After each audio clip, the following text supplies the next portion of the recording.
Zlomil som si kľúčnú kosť. Ešte 23. augusta som bol na bicykli starom Hrozeňkove zo Žitavian. Starý Hrozeňkov to je prvá česká obec za slovenskými hranicami, je to za Drietomou. Keď som išiel naspäť, tak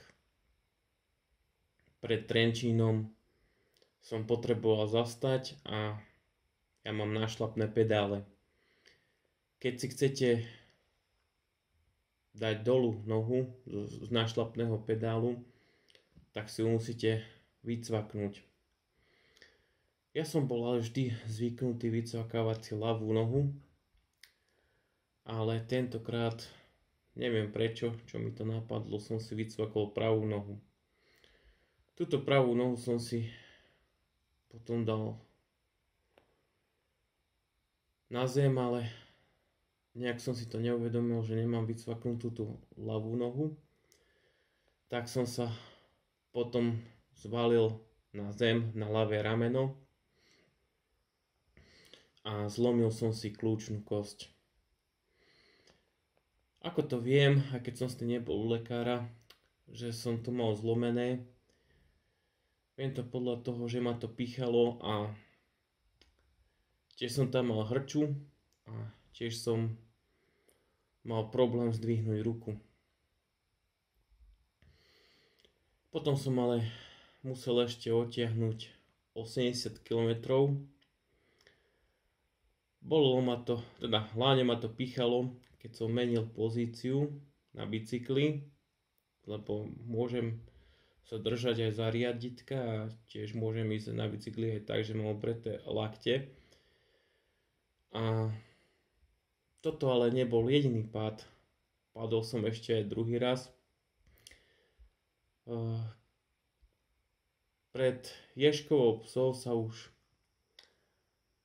začalo stmievať a medzi Ježkovou psou a Skicovom je prudký kopec.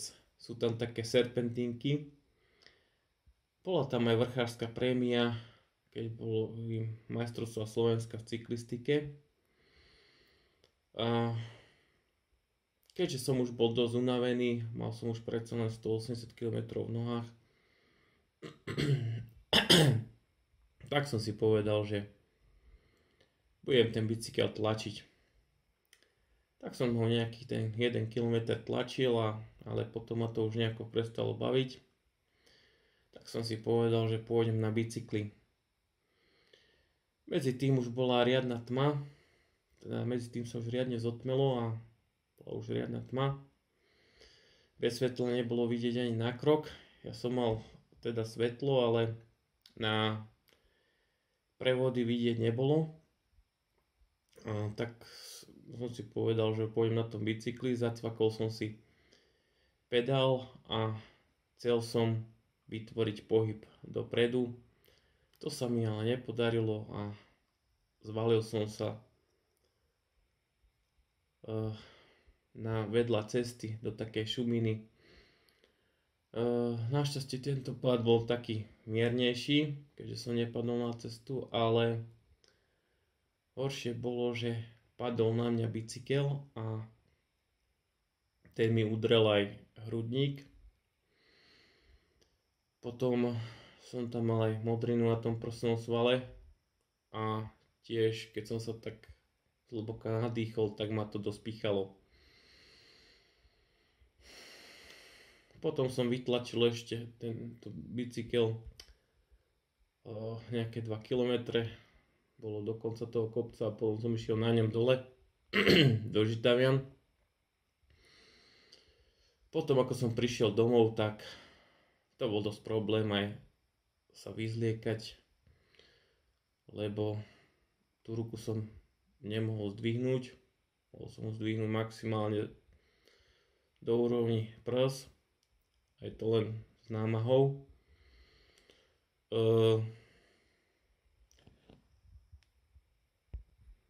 Tak som si pravou rukou musel vždy zdvihnúť tú ľavú ruku, aby som sa mohol obliezť alebo vyzliesť. Tiež bol problém aj keď som si lahínal do postele alebo s nej vstával, lebo vždy som sa musel zavážiť na pravú ruku a potom sa nejako v tej posteli posunúť, čo bol tiež problém, lebo keďže som s tou kľúčnou kosťou nemohol, keďže som sa veľmi nemohol hýbať, lebo ma tá kľúčná kosť bolela. Ako som to liečil? Jedol som tvaroh s medom, so škoricou. Tvaroh to je vápnik, med glukosamín a škorica je dobre protizápalová. Tiež som si dával aj naturmín, čo sú minerály. Tie pomáhajú lepšiemu strebávaniu vápnika. Tiež som si to natieral MSM-om, ohrieval biolampou. Pokiaľ bolo pekné slnečné počasie, tak som si sadol do izby a dal som si dole tričko a nechal som si na to svietiť slnko.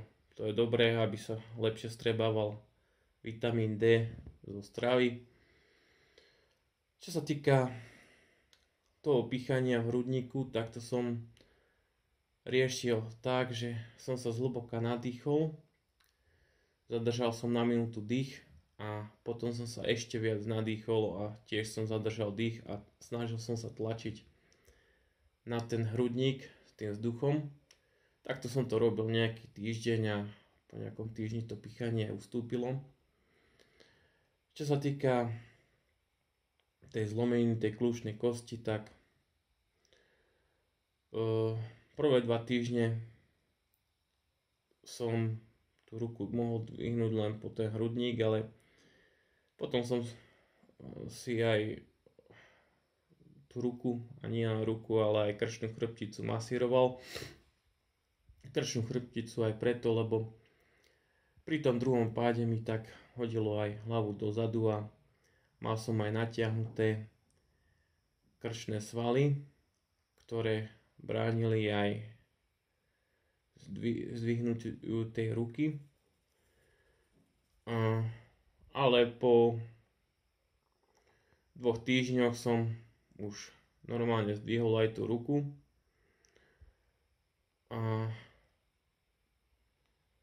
Lebo cvičil som takým spôsobom, že lahol som si do postele a dvíhal som hlavu hore, dole, doľava, doprava a snažil som sa nájsť nejaký bolestivý bod, že kedy ma to zabolí.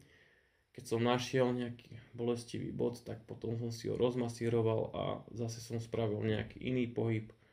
Tiež som sa snažil tak spraviť taký pohyb, aby som to cítil a potom som si to následne rozmasíroval a takto sa mi to podarilo